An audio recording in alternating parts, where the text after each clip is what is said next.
Boa tarde. Só para saber aqui, quem é que está começando com Python agora?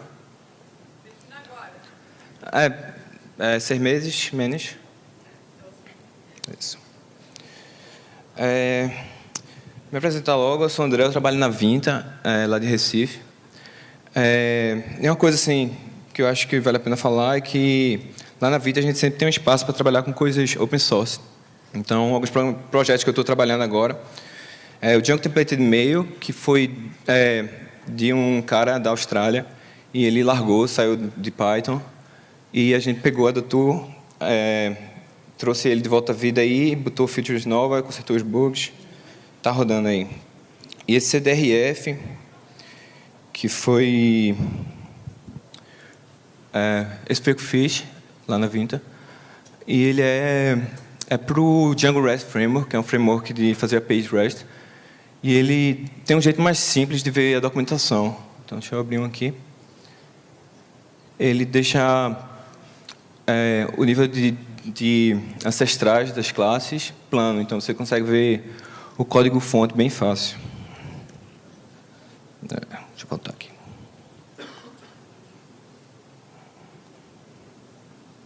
Beleza. Tem uma frase aí que o Tim Peters falou, que é "Reread Cunningham, so you don't have to". Ele está dizendo que Cunningham é um professor de ciência da computação e ele é muito bom em estrutura de dados. E os livros dele são referências, todo mundo usa. E Tim Peters é o cara que fez a função de sorte do Python. Ele é muito bom. E ele é tão bom que ele fez o sort do Python e as outras linguagens pegaram a implementação dele e portaram para as outras linguagens. O Java usa a implementação dele, o Python, o Ruby eu acho também.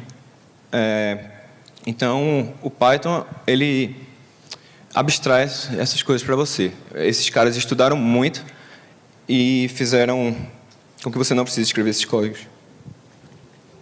Uma coisa que eu tenho que falar, muita gente é assustada com isso, acha que é chato, é difícil de entender. O Big O Notation. Big O Notation é uma linguagem usada para dizer o quanto um algoritmo escala bem. Então, por exemplo, se você tem uma ordenação de uma lista, eu vou usar Big O Notation para dizer o quanto esse algoritmo de ordenação é eficiente. Então, eu vou focar em 3 aqui, certo? O O1 significa que é constante. Ele não muda. Então, se você tem uma lista de um elemento e uma lista de 2.000, 5 milhões, vai ser praticamente a mesma velocidade para o algoritmo rodar. E temos o ON. O ON, ele cresce na proporção dos números de elementos, mas é proporcional. Então, se a lista sobe de 10 para 100, ele vai subir proporcionalmente o tempo de execução. E esse daqui, só para dar um exemplo, ele é quadrático.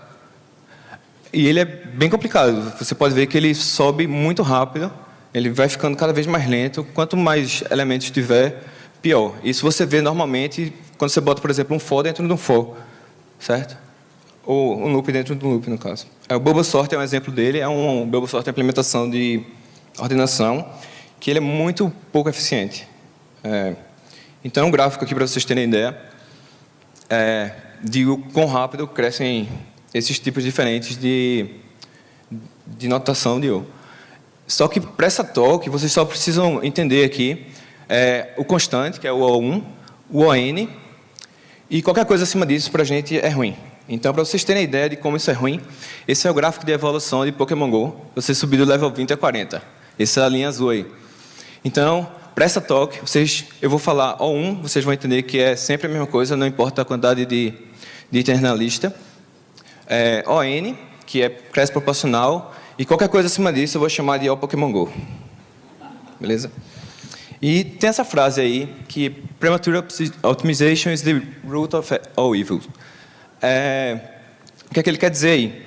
Que não adianta você ficar contando quanto tempo cada funçãozinha leva. Faça primeiro, depois você otimiza. Só que eu vou falar muito de otimização aqui, e eu vou abrir um parênteses aqui, né? Que tem uma exceção. Se você pode otimizar uma coisa e você não vai perder legibilidade, não vai perder tempo fazendo, porque é uma mudança simples, por que não fazer, certo? Então, eu vou mostrar exemplos que se aplicam.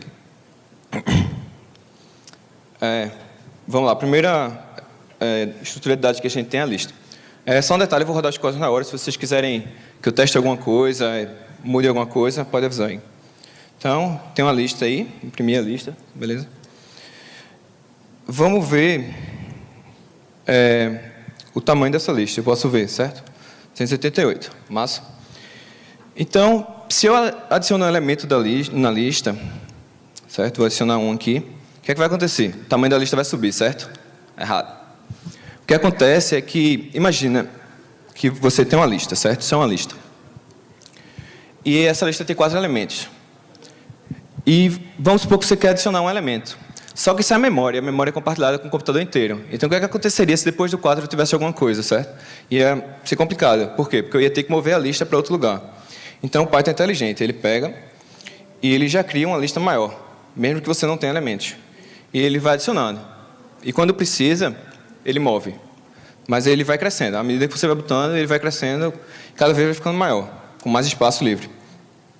O nome disso é amortização. E é muito útil. Porque imagina que se toda vez que você fosse inserir um elemento novo, ele precisasse aumentar o tamanho da lista. Ia ser impensável. Então, vamos lá. Vamos às operações em listas que são a 1, constante, certo? Que não muda, independente da quantidade de elementos na lista. Vou criar listas aqui. Beleza? E vou fazer um acesso à lista. A um elemento da lista. Rodou em 57 nanosegundos. Vamos para o próximo. Certo, e vamos acessar agora esse elemento muito grande aí. 51, beleza? Foi menos, provavelmente porque ele otimiza alguma coisa, que é difícil saber, que é muito interno, mas é praticamente a mesma coisa. Certo? Então, isso é 1. Não importa a quantidade de elementos, ele vai rodar a mesma coisa. Beleza? Quais são essas operações? Inserir um elemento que já existe, você está substituindo por outro. Você vê o tamanho da lista. Aí você pode pensar, por que ele vê o tamanho da lista muito rápido? Porque ele não conta quantos elementos tem na lista. Ele tem uma variável lá dentro, um atributo que guarda esse valor. À medida que você vai adicionando, ele vai incrementando. E a inserção. Só que a inserção você tem que entender uma coisa, que a inserção pode ser que aconteça dele estar cheia, do espaço pré-alocado. Então ele vai ter que mover a lista. Então pode ser que ela demore. Mas a maioria das vezes não vai demorar. O pop, que ele tira do final da lista, certo? Como ele só tira do final da lista, não está fazendo nada pesado. E o clear, ele não deleta, ele não vai na memória e apaga, não. Ele simplesmente muda a referência para uma lista vazia nova. Então, não tem um custo. E depois o garbage collector vai lá e deleta. E agora a gente vai entrar nas operações que você tem que tomar cuidado. Comparação de uma lista com a outra, ele tem que comparar todos os elementos. Provavelmente, primeiro ele compara o tamanho da lista. Porque se a lista tem tamanho diferente, logicamente ela é diferente. Mas no caso de serem listas iguais... Espera aí.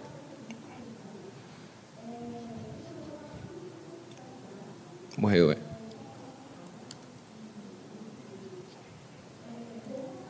Pronto. Essa operação aí, você está pegando os elementos do index 3 ao 7, não incluindo o 7, e modificando eles por 9 e 2. Por que isso é lento? Porque você está botando um tamanho menor do que o que tinha antes. Então, ele tem que mover todos os outros para alcançar isso. Deleção de um elemento. Por quê? Se você deleta o primeiro elemento, ele tem que puxar todos para frente. Remoção. Ele tem que remover o elemento e puxar todos os outros para frente também. Só que a remoção ele dá procura. Então, tem um gasto maior. E a deleção no começo. O pop, no caso, né? Esse pop, quando você tira do começo, você tem que puxar todos os outros. E iterando na lista também. Tá, vamos fazer uma análise aqui.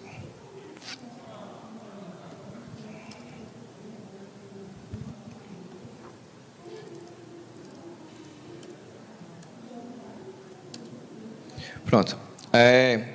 Isso aqui eu já fiz isso, eu acho, quando eu estava começando. Que é você quer tirar todos os elementos a partir do começo da lista e quer fazer alguma coisa com eles. Talvez tenha até um if aí dentro. E por que isso é ruim? Porque pop 0, ele tem que mover todos os elementos. Então, a cada laço, você tem que mover todos os outros elementos. Então, vamos rodar ele aqui.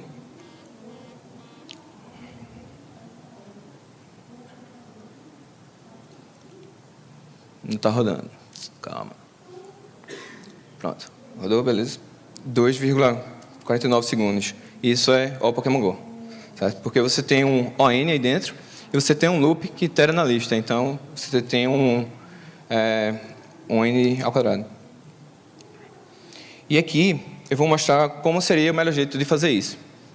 Você pode reverter a lista. Por quê? Porque fazer pop no final da lista não é uma operação custosa.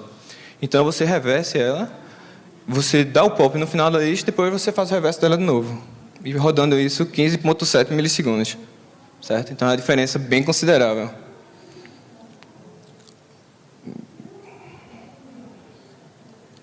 Deixa eu só... E esse é o N. Certo? Então, com a besteirinha, vocês viram na otimização precoce, porque a gente é precoce, mas é uma coisa que a gente não perdeu a legibilidade. Não demorou muito tempo para fazer essa mudança, não foi algo que eu tive que pensar muito. Certo? É só você ter noção de que algumas operações são custosas. O próximo item é a tupla. A tupla é como se fosse uma lista, só que ela não é mutável, você não pode alterar ela. Então, eu criei uma tupla. Vou tentar alterar o segundo elemento da tupla. O que é que vai acontecer? Não pode. Eu vou ver o tamanho da tupla, certo? E vou ver o tamanho da tupla com 6 elementos. Ela é maior. Por quê? Porque como você não modifica ela, ele não precisa fazer amortização. Então, ele aloca o tamanho certo. Então, se você parar para pensar, ela é mais eficiente em memória do que uma lista. Mas, para a maioria dos casos, isso não importa muito, porque essa otimização é muito pequena. Então, a regra para usar tupla é, se você realmente precisa de uma coisa que seja imutável, e se... isso o Alex Gaynor, ele é um cara muito respeitado na comunidade, muita gente conhece. Ele diz o seguinte, que uma tupla você usa quando cada elemento... cada index da tupla da lista tem um sentido. Então, por exemplo, se você tem uma lista de itens, não faz sentido você usar tupla. Por quê? Porque o elemento primeiro e o segundo não tem um significado. Agora, se for uma coisa que, por exemplo, o primeiro elemento é um nome, o segundo elemento é um nome abreviado, por exemplo, Recife, PE, Pernambuco, certo? Então, faz sentido você usar uma tupla. Beleza?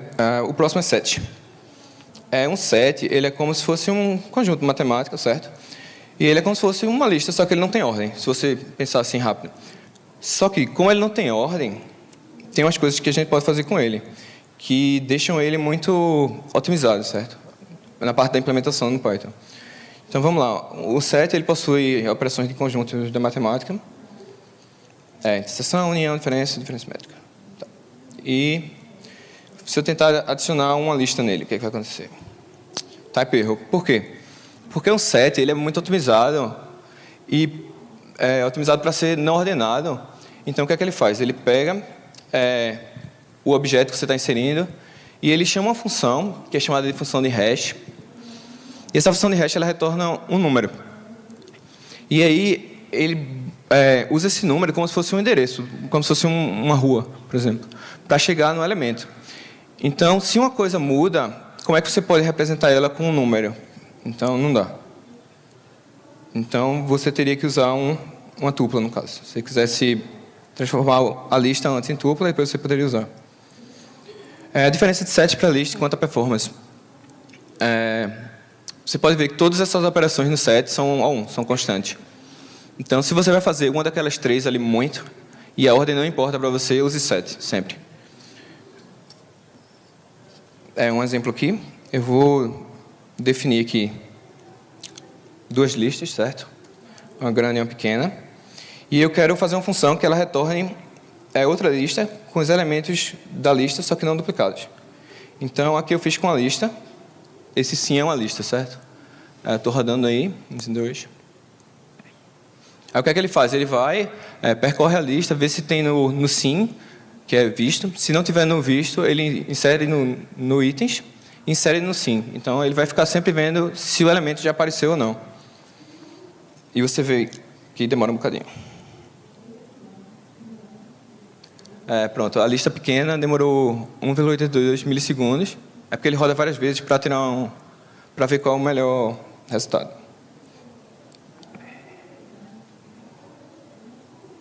E a lista grande demorou 3,36 segundos.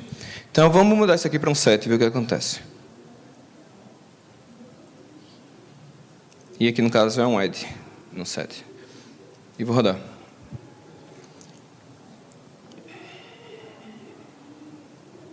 Demorou 114 microsegundos. E a lista grande demorou 30 milissegundos, em vez de 3 segundos. Então, se você realmente tem muitos cheques, se existe ou não, use um set. E a ordem não importa. Porque se você viu um item, não importa quando você viu ele. Certo? Isso daqui, antes da mudança, era um Pokémon GO. Dusty. E a gente mudou e ficou ON. O próximo que a gente vai ver é um dicionário. Um dicionário, ele é uma estrutura de dados que tem chave e valor, certo? E as chaves são como se fossem um set. Eles não podem ser mutáveis. Eles têm que ter um hash. E ele é tão otimizado quanto o set para aquelas operações. Explicar assim rapidinho como é que funciona um dicionário, a implementação dele. Você roda a função hash, no caso, a chave é A e o valor é 1, certo?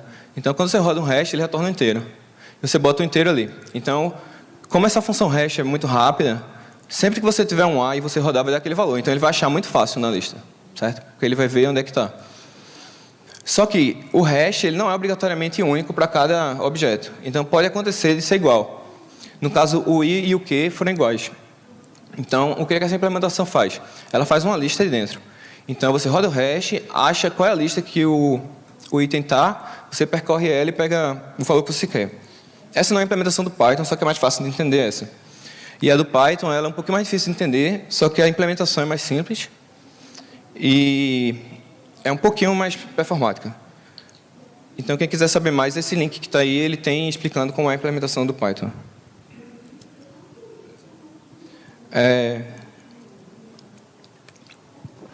Aí a mesma coisa no set, eu vou tentar usar uma lista como chave. Usar uma lista como chave. Opa, deixa eu voltar aqui. Certo, definir o dicionário. Tentar usar uma lista, ele vai dizer que não pode. E se eu tentar inserir uma tupla, ele deixa.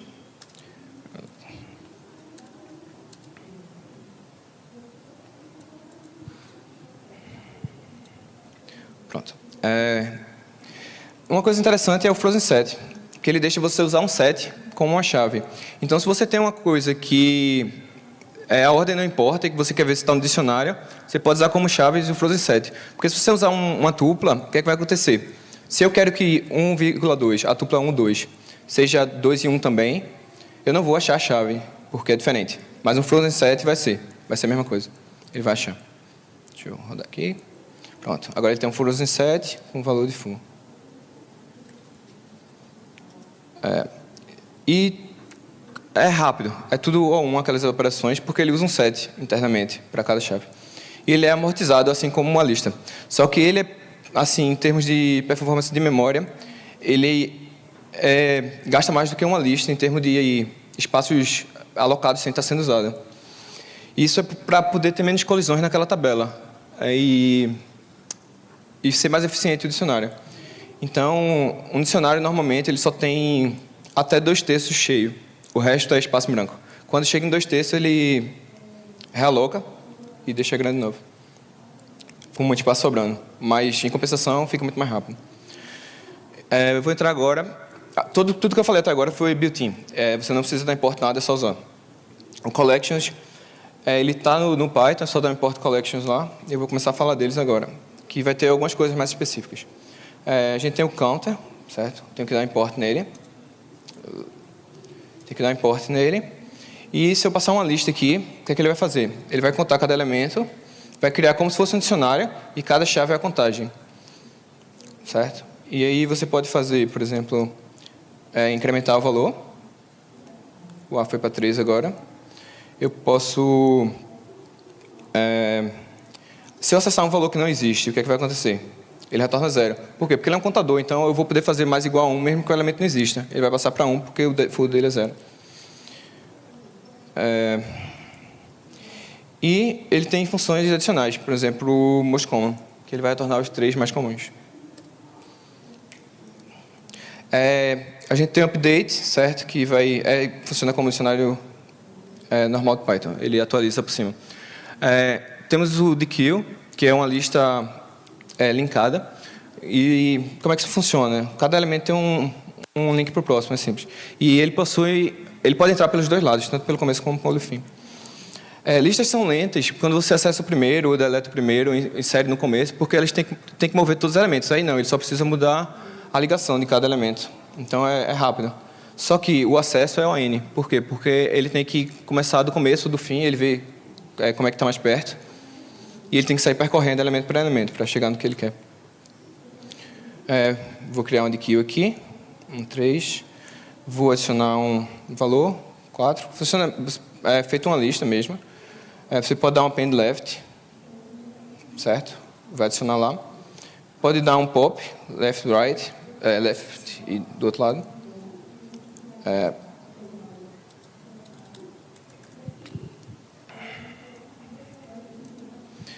E ele tem um negócio muito legal, que é o maxlen, que ele limita a quantidade de elementos que a lista pode ter.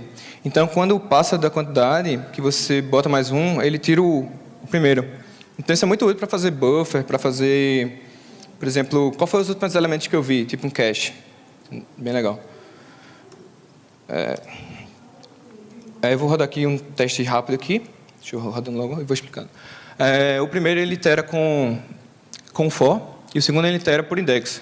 Você vê a diferença aí. Isso porque, se você itera com for, ele vai seguindo o encadeamento da lista. Se você itera com i, cada elemento ele tem que começar do começo. Então, ele tem que percorrer todos os elementos de novo. Name tuple é muito legal e deveria ser usado mais, pouca gente conhece.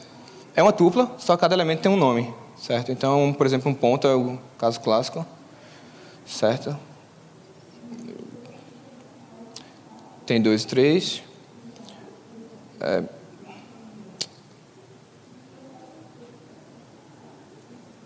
E eu posso passar uma tupla e fazer um unpack dela, né? Eu posso acessar como uma tupla por elementos. OrderDict é como se fosse um dicionário, só que ele é ordenado, certo? Ele é bem assim, não tem muito o que entender dele. Vou passar um pouco mais rápido, porque tem muita coisa ainda. Mas ele é como um dicionário. O dicionário em Python 3.6 vai ter ordem. E eles conseguiram diminuir a memória em 20-25%. Ele vai ter a ordem de criação agora, vai manter a ordem de criação, mas você não deve depender disso. Por quê? Porque não é uma feature da linguagem, é um detalhe de implementação. Então, o que vai acontecer é que seu código não vai funcionar no 3.5 e implementações como o PyPy, aquele que roda no .NET e o que roda na Java Virtual Machine, eles não têm a obrigação de garantir isso. Então, seu código pode quebrar. E no futuro, é pouco improvável, mas pode ser que eles tirem a ordem de novo. É muito pouco improvável. Mas pode ser que alguém descubra uma otimização que vale muito a pena e possa perder. Então, só dependa da ordem quando tiver na documentação que você pode depender da ordem. Então, para esses casos, continue usando o OrderDict. E o OrderDict tem várias outras funções que ajudam também. Também na stdlib, que você pode usar.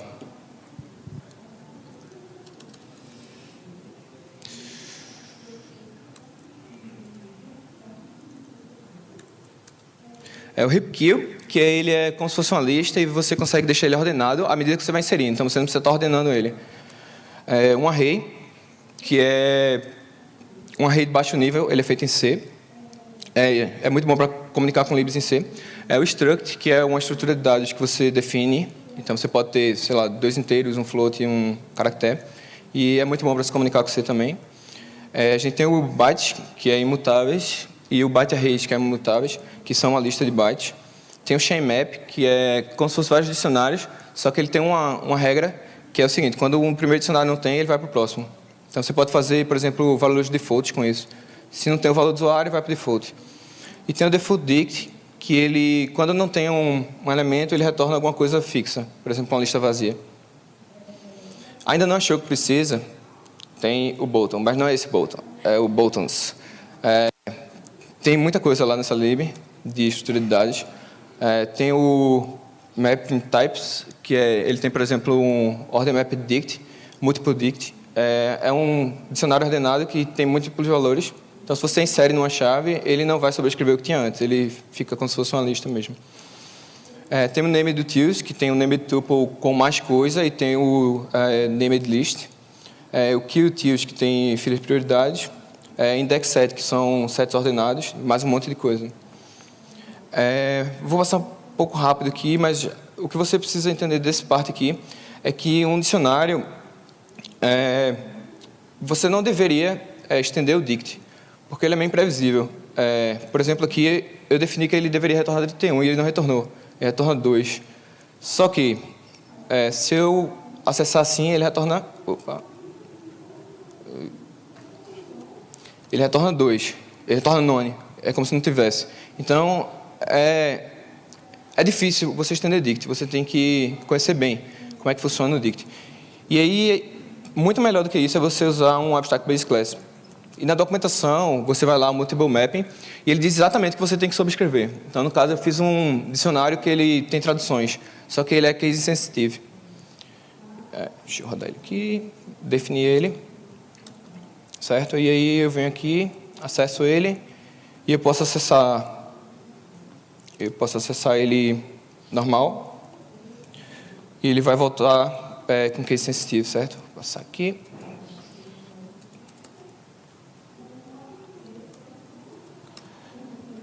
Computação científica, essa é a última coisa que eu vou tocar aqui no assunto. Se você tem uma lista aqui, isso é quanto uma lista gasta.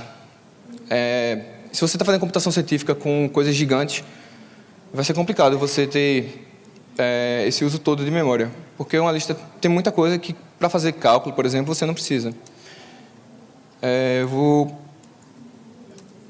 Um exemplo que você pode usar é o array, que é em C, no caso. Os elementos vão ser guardados num array de C.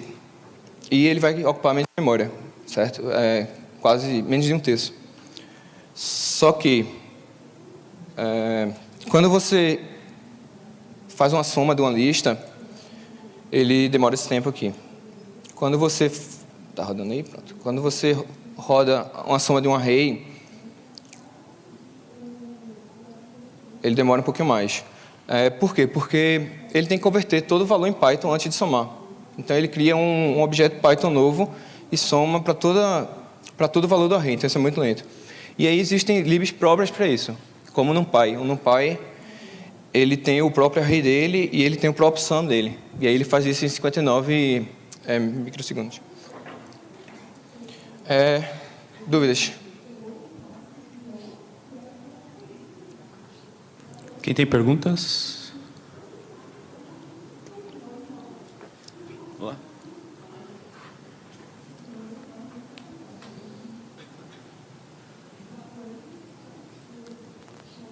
Opa, achei muito legal a tua palestra. Eu fiquei com uma dúvida, cara. O que tu usou para fazer essa apresentação que pareceu muito legal? Tu viu que travou várias vezes aqui, né? É o Jupyter e com um plugin chamado Rise. É legal, agora tá meio novo algumas coisas. Esse Rise aí é o beta, sei lá, alguma coisa. Então ele deu umas travadas aí, não sei porquê, também não... Bem, é bom, dá para você sair rodando coisas. E dá para fazer outras coisas também, artigo científico e tal com ele, é bem legal. O Jupyter, no caso. O Rise é só para apresentação. Valeu. Nada. Mais alguém?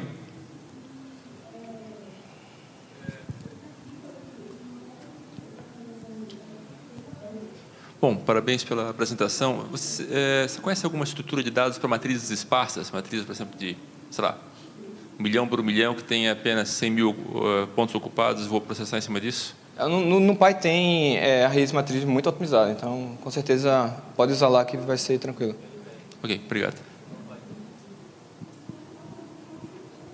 Quem mais?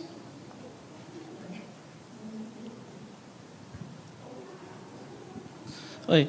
Eu queria só completar uma coisa que você comentou ali, não sei se eu estou certo, se eu não tivesse, me corrige, que você mostrou na parte dos sets e das listas, né? Por exemplo, você fez um loop lá para mostrar a diferença entre você poder ter coisas duplicadas ou não dentro de uma lista, e no momento que você passando o set, ele ficaria mais rápido e não teria duplicado. Acho que a questão ali também poderia explicar que não precisaria mais estar dentro do if. Sim. Porque naquele momento que se tornou o set, você poderia ter removido todo aquele código e só usado ele, né? Mas aí ia perder a ordem, entendeu? Porque eu estava usando... na verdade, eu estava usando duas estruturas. Uma para guardar o final e o outro só para ver, consultar se já tinha sido inserido. Sim, exato. E assim, provavelmente está meio mal feito. Foi só para mostrar, exemplificar a diferença de uma consulta, né? De uma então, lista com um set. Se foi só essa minha dúvida, se era para mostrar assim, só que ele sobrescreve o outro e fica os sets, ou ele sempre verifica se tem e não coloca novamente. A primeira posição é o que vai ficar lá. Por exemplo, o 1 foi inserido 2 vezes, é sempre o que está na primeira posição. Aham. Ele só olha. É isso. Beleza. A agenda Vinta, tem eu e tem esses dois aqui e aquela outra fileira ali. A gente tá com um adesivo aí de uns produtos nossos que tem um bonequinho legal e tal. E tem da Vinta também, se vocês quiserem. Pode falar com a gente aí. Obrigado, André. Uma salva de palmas para o André, então, e vamos agradecer.